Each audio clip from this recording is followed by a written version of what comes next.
We are the ministry of the real truth. Is this the real reason why the Jews and the Muslims and many Christian denominations don't eat pork? We were wondering. And it was suggested to us that the Jews, by a practicing Jew that we know quite well, that Jews don't eat pork because it is an extremely dirty animal. It is caged or penned, lives in around mud most of its days, rolls around in it, poops in it, and is often fed food scraps, of which it then excretes and then eats that poop lying in the mud. There is a commandment of the Torah or law that eating a pig and similar dirty animals for different reasons is a no-no. A pig is basically a cleaner. It cleans up. A pig will eat anything thrown to it, refuse, rubbish, as long as it's edible. Yes, they'll eat anything thrown to them. It was told us also that the Colombian drug syndicate in South America, through people who wronged them, they ripped them off,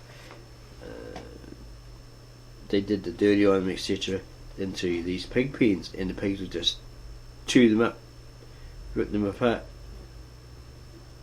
What a novel way to get rid of someone you can't trust anymore, or who owes you money and has no way of paying it back. We asked a practicing Muslim, and he basically gave us a similar explanation, identical to Jews of Judaism. A work friend recently told us he went to a barbecue and was about to help himself to cooked pork slices. When out of the corner of his eye he saw something wriggling from within these pork pieces, pork chops. He noticed there was some sort of parasite or worm, so he quickly bagged it up, hurriedly left the barbecue, went to a friend's house whose father happened to be a hospital surgeon, and showing him it, he verified exactly what it was. And he also stated to him, no matter the level of the heat you used to cook that pork, you couldn't kill this particular parasite or worm. We may have found the real reason why the Hyksos, or the Assyrian hordes, or Jews, were ousted out of Egypt, ancient Egypt, or Kemet, or Tamri. In the Histories of Tacitus, Book 5, AD 70, page 294, paragraph 3. So, we shall bring that to you, but first we'll look at why do Jews not eat pork or crab? What is the reason? On why pig and crab are not kosher foods, fit to eat foods. Question: this writer was wondering, why can't Jews eat pork or crab? Or someone else was wondering. I suppose him a question. Answer: in the Bible, God lists 2 requirements for an animal to be kosher, fit to eat for a Jew. Animals must chew their cud and have split hooves. Pigs do have split hooves, but do not chew their cud. So we cannot eat pig meat and its derivatives. In the seafood department, we may only eat fish that have both fins and scales. Here is a translation of the original divine command from Deuteronomy chapter 14, 8 verse 10. And the pig, because it has a split hoof, but does not chew the cud, it is unclean for you. You shall neither eat of their flesh nor touch their carcasses, their dead bodies. That's God speaking to the Israelites or the Jews. These you may eat of all that are in the waters, all that have fins and scales you may eat. But whatever does not have fins and scales, you shall not eat. It is unclean for you. The Israelites or Jews. While the commandment to follow a kosher diet falls under the category of laws, which do not necessarily seem logical, observing them only because God commands us to, there are moral lessons we derive from them. Here are several given. 1. The birds and many of the mammals we do not eat are predators, while the permitted animals are not. We are commanded not to eat those animals possess possessive of a cruel nature, so that we should not absorb these qualities into ourselves. 2. The commandment refines the person and installs self-discipline. So in saying that we should not absorb these particular mean birds, because we might absorb those qualities into ourselves, does that mean that if you ingest their DNA, you'll become like them, angry, mean, all that sort of stuff? Because someone once suggested that when you have a dream of a rabbit in a field, or something along those lines, you are actually that rabbit because you've consumed that rabbit. You've eaten it, you've partaken of its DNA, and it's affecting you through dreams. We don't know how true that is. We don't know. The commandment refines the person and instills self-discipline. The author states here, or the writer states, I hope this helps. For more extensive information, please see which animals are kosher and buying kosher meat, etc., etc. Charlie Benjaminson, Chabad.org. And some footnotes. See Rashi, Leviticus 18:4. God's 630 commandments can be divided into 3 categories: mishpatim, judgments; chukim, decrees; or idot, testimonials. The first category includes those observances which have an obvious reason, such as giving charity, not stealing or murdering, etc. The second category, chukim, includes laws which do not necessarily seem logical, and we observe them only because God commands us to. The third category, idot, includes those mitzvot that commemorate an event such as Shabbat or Passover. Following a kosher diet falls under the category of chukim. And there's some more suggested here. Nachmanides, Deuteronomy 4:3, Midrash Rabbah, Genesis 44:11. Okay, now we're going to look at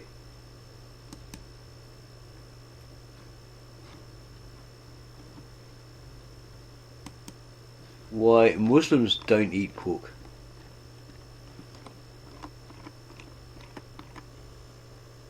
Twelve major reasons why the Muslims do not eat pork. Many non-Muslims often ask, why do Muslims not eat pork? Why can't Muslims eat pork? And ask the reasons behind its prohibition or not being allowed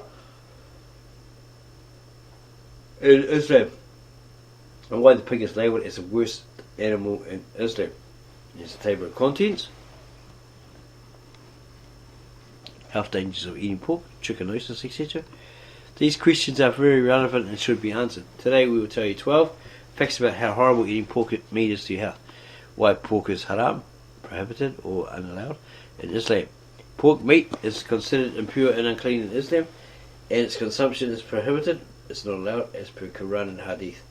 Eating pork meat introduces many diseases to humans, and these diseases can easily be transmitted to other human beings. Pigs can digest and eat anything, including feces, poops, which can make your body get prone to more diseases and infections. According to the Islamic beliefs, eating pork meat can damage your spirituality as it is considered impure.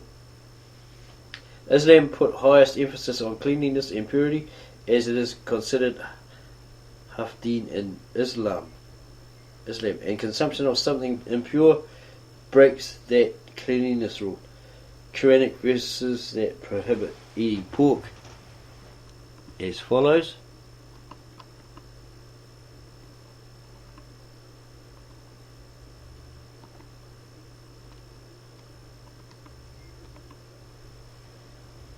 Health dangers of eating pork. Here are the 12 major dangers of eating pork meat. Trichinosis, from the Centers for Disease Control and Prevention. Trichinosis is a parasitic infection caused by the roundworm. It is transmitted through the consumption of undercooked or raw pork containing the parasite. Stomach pain, diarrhea, fever, and muscle pain are among the symptoms. In severe cases, it may result in heart failure or respiratory failure. Food poisoning. Source: Food Safety and Inspection Service. Salmonella E. coli and Listeria are just a few of the bacteria that can contaminate pork and cause food poisoning in humans. Diarrhea, vomiting, fever, and cramps in the abdomen are all symptoms.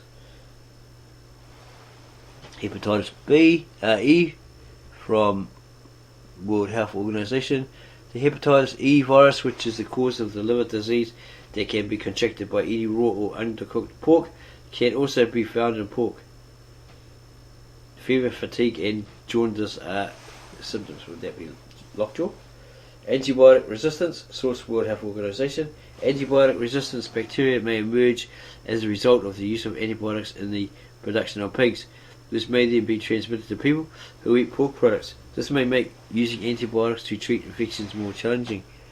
It's high in saturated fat, high in cholesterol, causes cancer.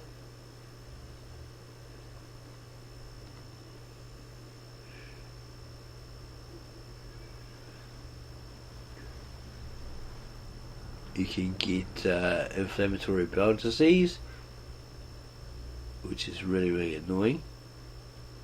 Increased mortality. You can even get swine flu, tapeworms. Bottom line, so now you have an idea why Islam has completely prohibited or disallowed the use of pork for all Muslims or eating of it. The facts stated above are scientifically proven. So share this knowledge with your friends and family. And if you like that we're bringing this to you, subscribe to our channel, give us a like or thumbs up, and add your comments below this video, and then go share it with all your family, friends and others. So that's why Muslims don't eat pork.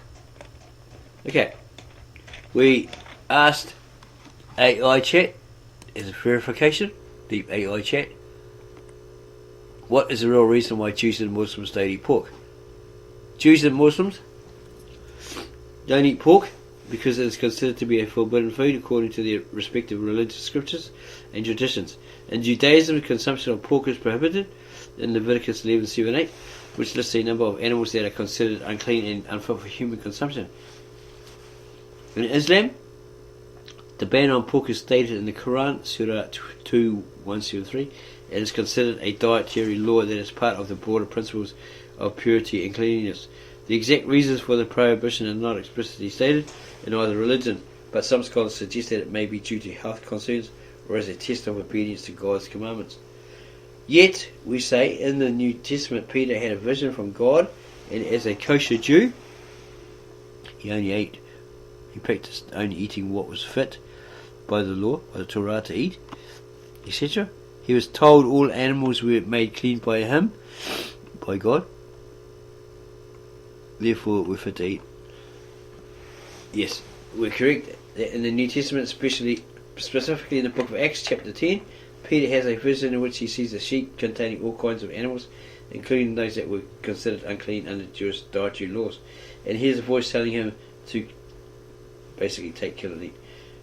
Peter initially objects, stating that he's never eaten anything impure or unclean, but the voice responds by saying, do not call anything impure that God has made clean.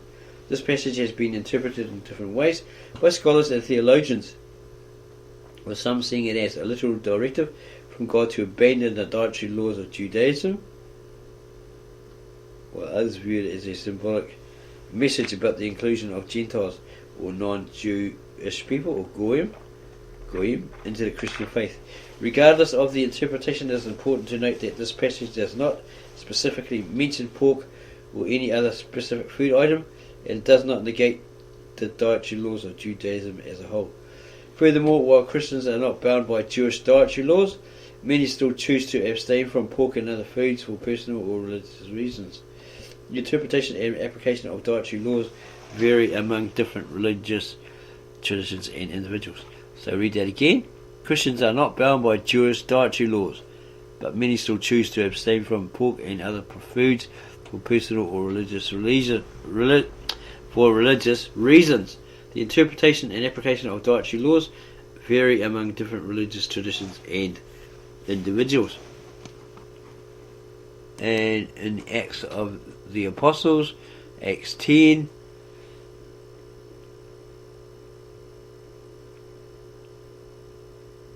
Okay, this Caesarea, there's a centurion called Cornelius, and he was going to convert to the faith, and he was instructed to go see a certain person, Simon Peter, who lived at a certain place.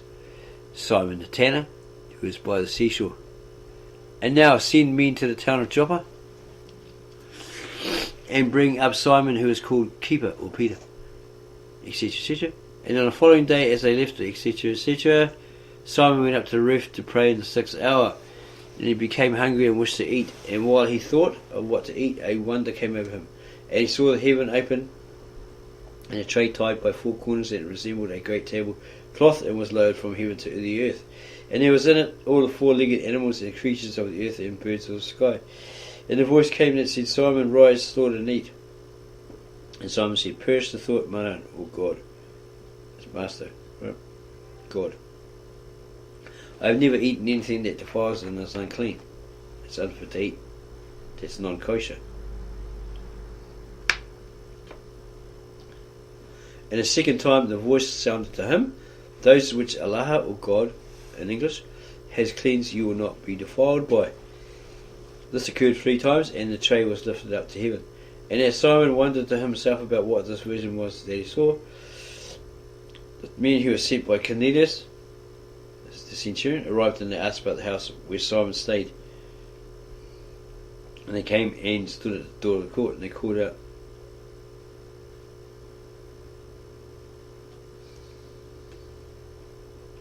Simon, who is called Keeper, or Peter, is staying there.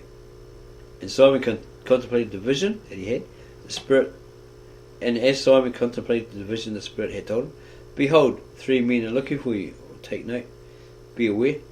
Get up and go down with them before your contemplation turns negative, because it is I who sent them, meaning God, or the Lord. Then Simon went down to the men and told them, it is I whom you seek. What is the reason for which you have come? They told him, a man whose name is Cornelius, a centurion who is righteous and fears Allah, or God, and is respected by all the Jewish people, was told in a vision by a holy angel to send for you and bring you into his house and hear your manifestation, his revelations, his revealings that he would receive. And Simon let them in and received them where he stayed. And he got up the next day and went out with them, and there went with him some of his brothers from Joppa, the others in that faith, of that faith.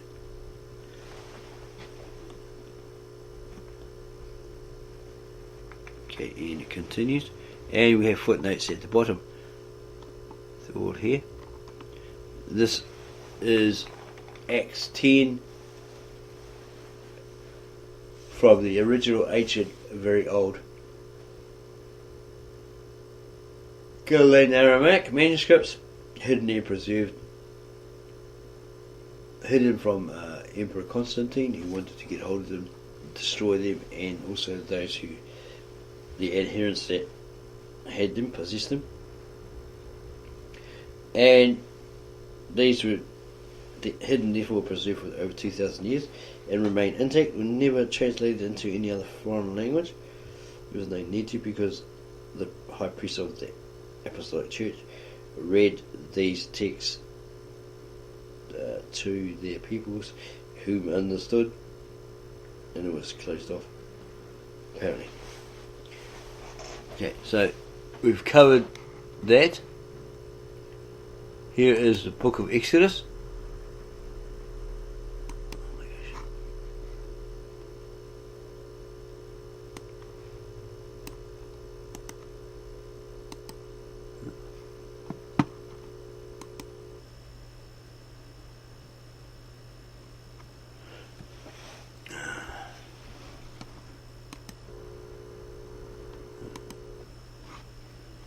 Hello.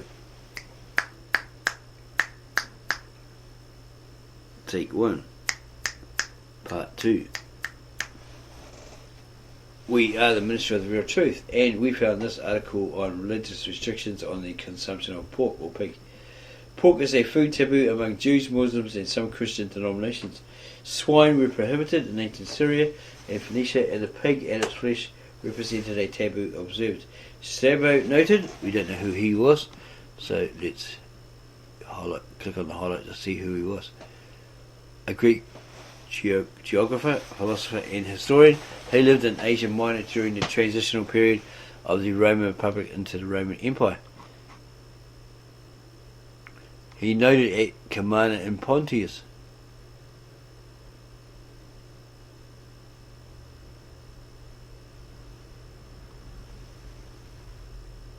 A lost poem of her Messianics, reported centuries later by the traveller Pausanias, reported an etiological myth. What is that? An origin myth is a type of myth that explains the beginnings of a natural or social aspect of the world. One specific kind of origin myth is the creation or the cosmogonic myth, which narrates the formation of the universe. And many cultures had similar stories. This etiological myth of Attis, a concept of civil and Phrygian and Greek mythology, destroyed by a supernatural war to account for the fact that in consequence of these events, the Galatians who inhabit Pessinus do not touch pork. In Abrahamic religions, eating pig flesh is clearly forbidden by Jewish kashrut, Islamic halal, and Adventist kosher animals dietary laws. This is probably halal, not allowed. Arabic word that translates into permissible in English. In the Quran, the term halal is contrasted with the term haram. Okay, so this probably means it's okay, it's good, it's allowed, whereas haram is termed, no, it's not good, it's bad, you're not allowed to do it. And Adventist kosher animals,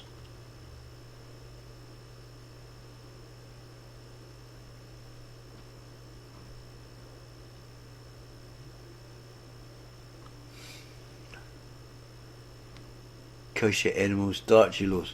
Although Christianity is also an Abrahamic religion, most of its adherents do not follow these aspects of Mosaic law and do consume its meat. However, Seventh-day Adventists consider pork taboo, along with other foods forbidden by Jewish law. The Ethiopian Orthodox Church and the Eritrean Orthodox Church do not permit pork consumption. Hebrew Roots Movement adherents also do not consume pork. Prohibition in Jewish law. The Torah, Pentateuch, contains passages in Leviticus that list the animals people are permitted to eat.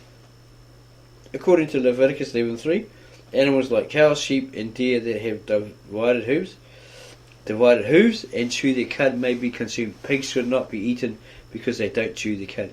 The ban on the consumption of pork is repeated in Deuteronomy 14:8, and that applied to the house of Israel, the Jews, etc., not the Gentiles in that period.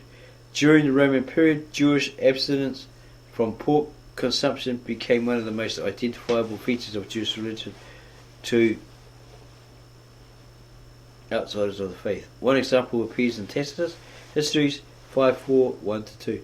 Because Jewish dietary restrictions on pork were well known to non-Jews, foreign attempts of oppression and assimilation of Jewish populations into Hellenistic or Greek and Roman custom often involved attempting to force Jewish populations into consuming pork.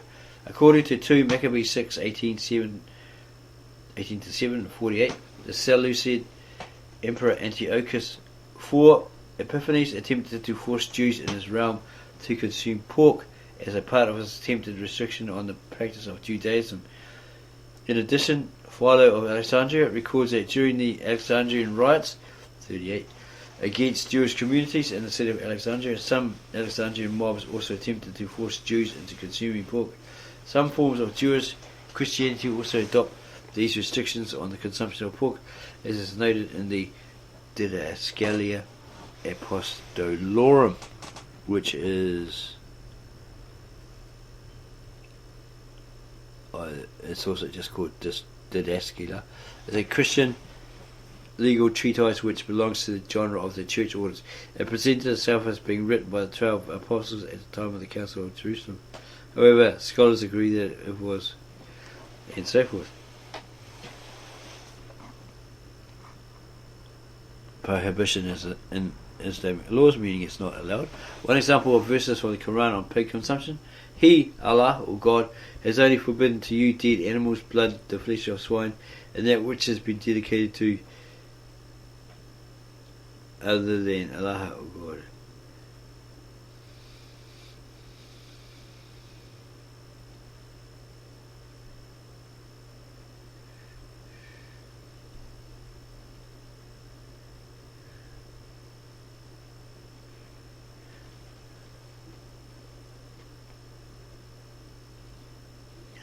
He, Allah, God, has only forbidden to you dead animals, blood, the flesh of swine, and that which has been dedicated to other than Allah. But whoever is forced by necessity, neither desiring it nor transgressing its limits, there is no sin upon him. Indeed, Allah is forgiving and merciful. Quran al-Baqarah 2:173. The only things which are made unlawful for you are the flesh of dead animals, etc. I do not find in what has been revealed to me anything forbidden for anyone who wants to eat unless it is carrion, outpoured blood, and the flesh of swine, all which is unclean. Quran al-An'am 6:145. There are different schools of thoughts which is unanimously forbidden. Served and so forth.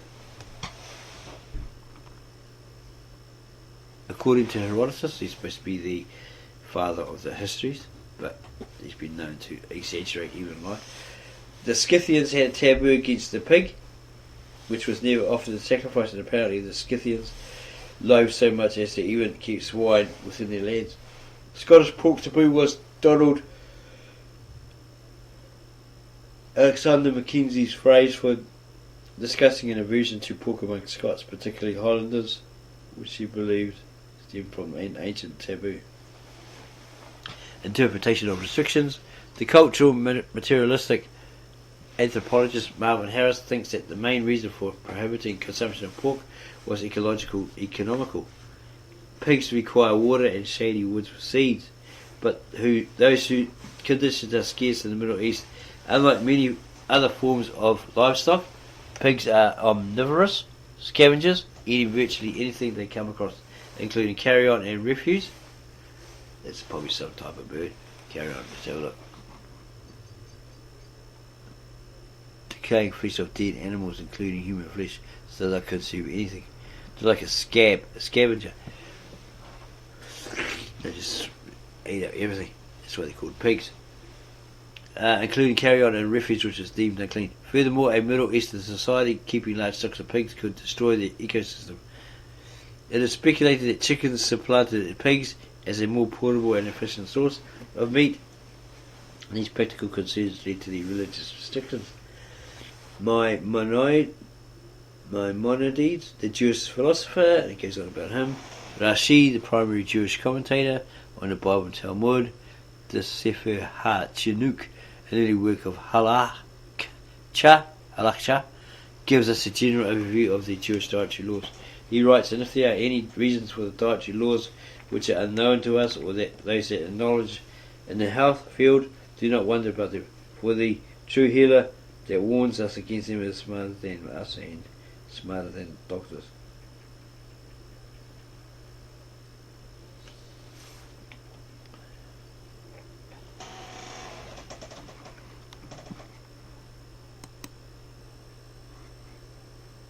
This is an evidence-based article.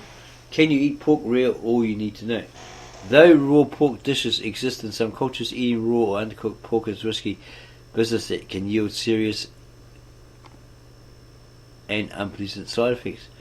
Some foods like certain fish and seafood can be enjoyed raw when prepared safely, though pork is definitely not one of those foods.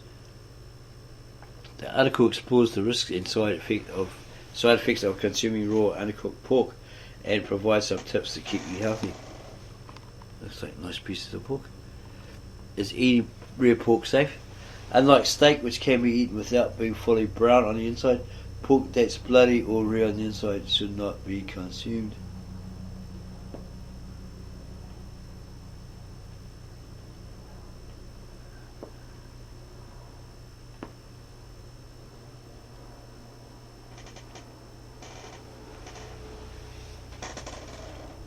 Unlike steak, which can be eaten without being fully brown on the inside, pork that's bloody or rare on the inside should not be consumed.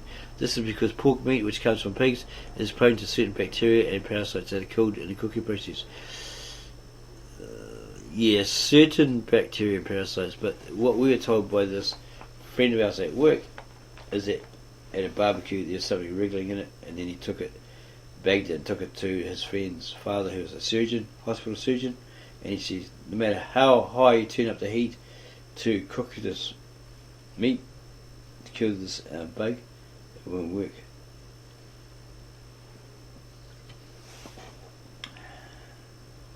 Yeah, when pork isn't cooked to its proper temperature, there's a risk that those bacteria and parasites will survive and be consumed.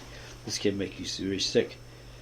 One parasite found in pork is Trichinella spiralis, a roundworm which causes an infection called trichinosis, also known as trichinellosis. Other animals like wolves and boars, bears and walruses can also be carriers of this roundworm.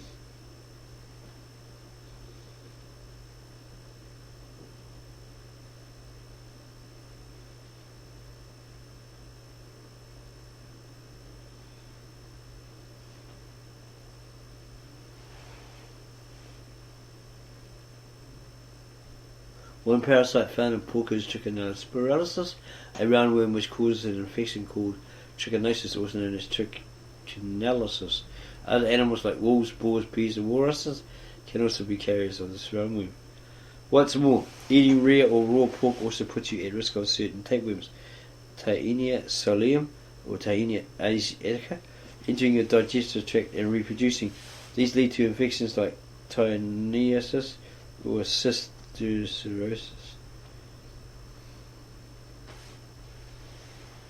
Thus, eating rare or undercooked pork is not considered safe.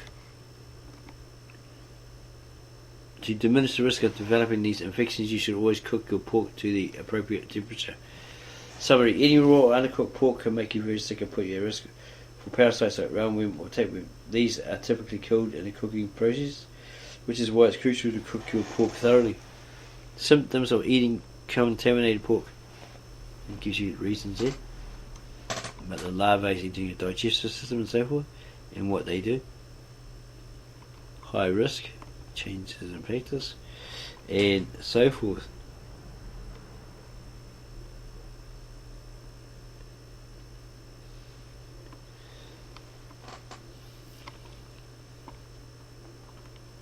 And recommended cooking.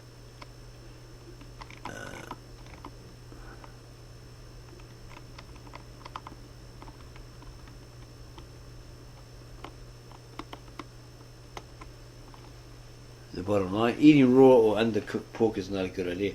The meat can harbour parasites like roundworms or tapeworms. Okay, so we are going to reveal to you now what was written in the book of Tacitus Histories, what he had to say about what he heard in regards to the Hyksos, or the Assyrian hordes or Jews that were ousted out of Egypt.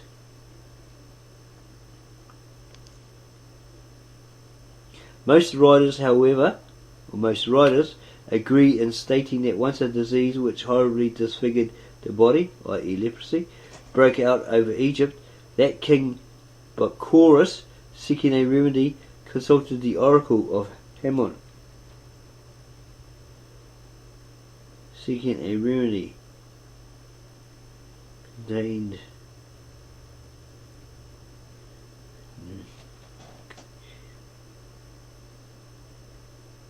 King Bacchorus, seeking a remedy, consulted the oracle. It's like the seer, right? They look into what's going to happen in the future, right? Be it tea leaves or liver, kidneys, or whatever, right? Of animals. And was bidden to cleanse his realm and to convey it to some foreign land.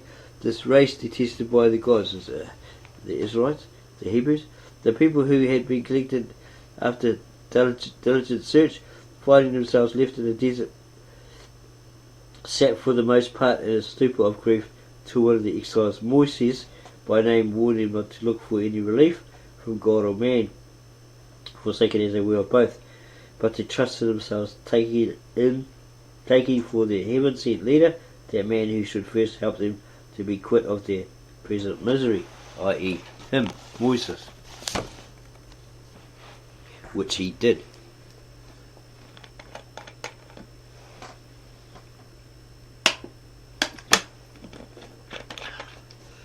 Got this Kermit the Frog in the fridge, and just won't go away.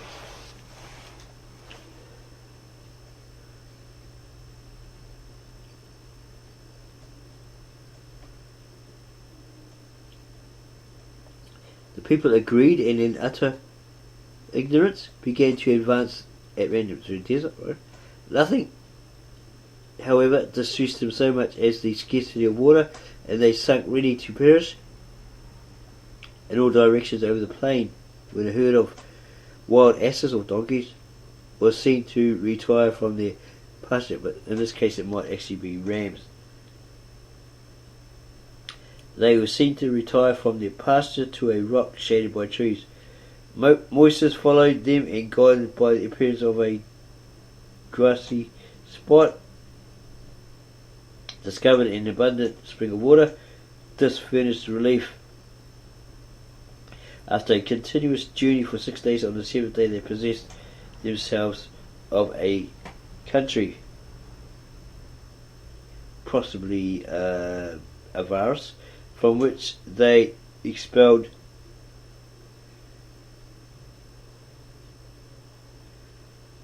the inhabitants, and in which they founded a city and a temple.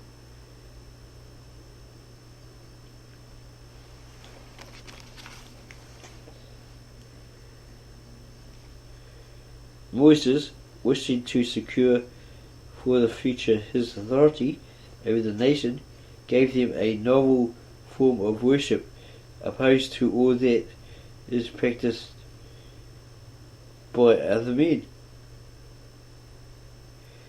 Things sacred with us, with the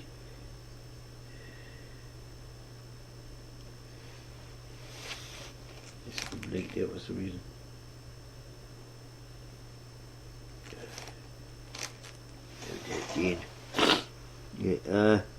Moses, wishing to secure for the future his,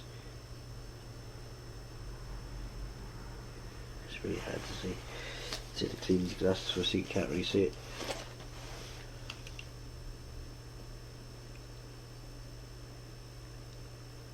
Moses, wishing to secure for the future his authority over the nation, gave them a novel form of worship, opposed to all that is practiced by other men. Things sacred with us, as the Romans, etc., with them have no sanctity, while they allow what was with us forbidden. In their holy place they have consecrated an image of the animal, by whose guidance they found deliverance from their long and thirsty wanderings.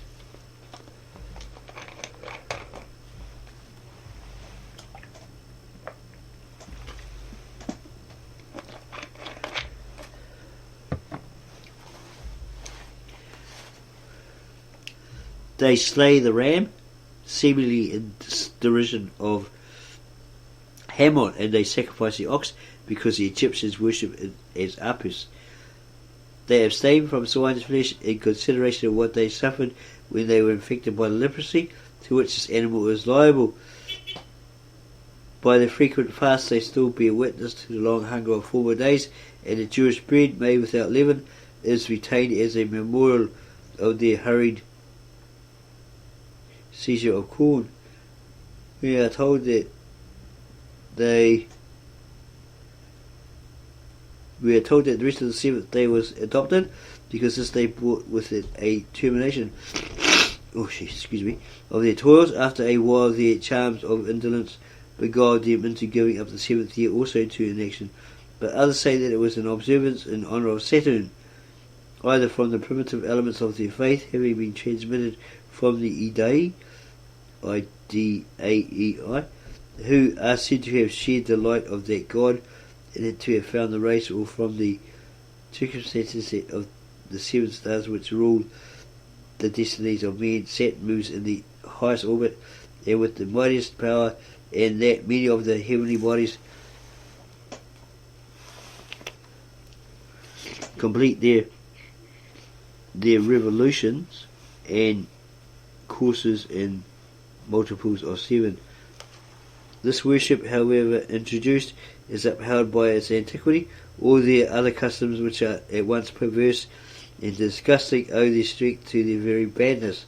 The most degraded out of other races, scorning their national beliefs, brought to them their contribution and presence. This augmented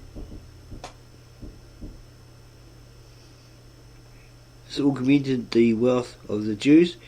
This augmented the wealth of the Jews, as also did the fact that among themselves they are inflexibly honest and ever ready to show compassion, though they regard the rest of mankind with all the hatred of enemies.